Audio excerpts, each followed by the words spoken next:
Officer Dave Barlow keeping watch over the Hornets' nest as the JV boys take on Hopewell Valley Tuesday. First quarter, Dave Wheeler takes this all the way to the hole after a great pass from Chris Uribe.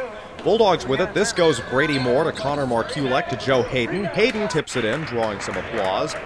West's Freddie Simmons for three. That's in there. Simmons getting it done in the early going as the cheerleaders put their hands up. Markulek with it will head all the way into the paint, put it up, no good. Rebound to Hayden. He's fouled. Count the basket. He would also convert the three-point play. Simmons across the arc to Wheeler, who looks from three-point land, shoots from there, and he makes it. Hoval up by one as the second quarter began.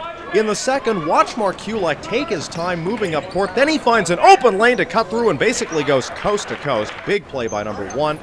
Mike Dunn with a clutch steal. Look at him knock it away, nearly breakaway with it. He dishes it to Joe Jenkins, and Jenkins banks the bucket. This game stayed neck and neck most of the way. In the end, though, the Hornets hang on for a 4-point win Tuesday. They improved to 8-4 on the year. Elsewhere in JV action, Steinert's ladies up 19-16 at the half against visiting Notre Dame. The Irish's Amanda Ferlisi sinks that. Jamie Huth of the Spartans deciding where to pass. How about Naomi Keelace? She advances on the rim, lays it up, and in for two. Notre Dame's Allie Millivoy tied for Lisi for the team-high 10 points, two of them coming right here. Varsity shows her some love. Michaela Walker brings this in, shoots for two, she nails it. Courtney Hennig to Millivoy. She puts it up and is on the money again. The Irish outscored the Spartans 20-4 in the third quarter and suddenly had all the momentum. How about Hennig with this takeaway in the fourth quarter, outracing everyone, and she banks it off the glass. Rebecca Lubitsky, one of the JV ladies who also gets some varsity minutes for the Spartans, takes care of this all by herself. But really nothing for Steinert fans to cheer about. The game took on a bright blue Notre Dame luster in the second half. The Irish JV girls win 43-30. We were all coming into this thinking that we knew it was going to be a hard competition, and we just came into it and gave it our all. I think we just wanted to get the ball and we had more intensity, so we used our regular defense and just made it work better.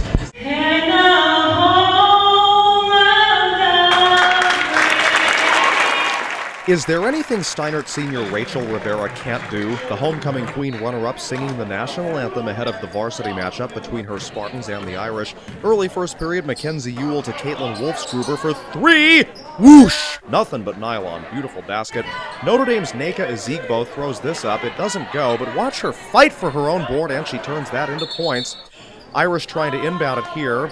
They do, but it's Adriana Big Play Boucher breaking away and hitting the deuce, Samantha Widman getting her own break with the ball, hustling to the rim and adding some offense. The Irish at 6-6 trying to get back on the winning side of things. Alexis Chomicki shoots, no good. Rebound is to Widman. She puts it up and it falls. 14-9 Irish after one.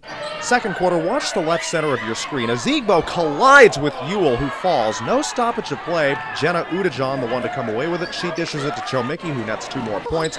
Ewell later, though, hooks up with Wolfsgruber. Another from downtown, another tray. Moments after that, Ewell from midcourt finds Gabby Bennett, the sophomore from the three-point line. She's good. Her dad probably got that with his camera. But a dominant second half, particularly third quarter, helped lift Notre Dame. They win by 28. Finally, back over to West, the varsity edition of Bulldogs Hornets. Chaz Bell from downtown. He's on it! The Dog Pound would be proud.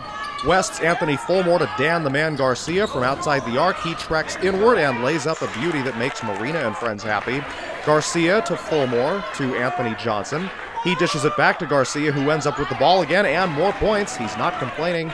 Dogs on O. Austin Hill sends it Ben Matheni's way. He connects with Thomas Hartshorn, and Hartshorn's got the score, part of a 14-point night. And he wasn't all offense either. Look at him reject this, and it stays in bounds as Matheny pulls it down. 3-point Hopewell lead as the fourth period began. Garcia looking, floats it Fulmore's way. Hill breaks it up. Matheny dribbles and drives. They set Andre Gaughan up. Sorry if I mispronounced that dude. Gaughan with the basket. Johnson here finds Tyler Wren. He was the Hornets' high scorer, 13 points, 2 of them there. Hoval trying to add to their lead. Matt Jurgensen finds, guess who? King of the Hill. He strikes from three-point country. An 8-1 run by the Dogs. Why not make it 10-1? Hill again, Mr. Prolific with the points. Hoval would go on to outscore West 19-6 in the fourth quarter. Bailey Schrader, Austin Fellows, and many of the Dogs' other main guns had solid outings as well. They have now won 3 straight. They started beating us up the court. It seemed like everybody got tired. and then we wasn't working as hard as we did in the beginning of the game in the third quarter. We just won 3 in a row. I mean, it's big for us, and as a team, it gives us momentum going to our next game. Coming into somebody else's gym and playing as well as we did to get the win, I think that's definitely a big momentum booster for us. It just comes down to that point getting stops. They'd scored in a couple of buckets in a row, and we just wanted to come out, get stops so we can get our momentum back, because that really fuels our offense. For Hamilton Pulse, I'm Mark Fontes.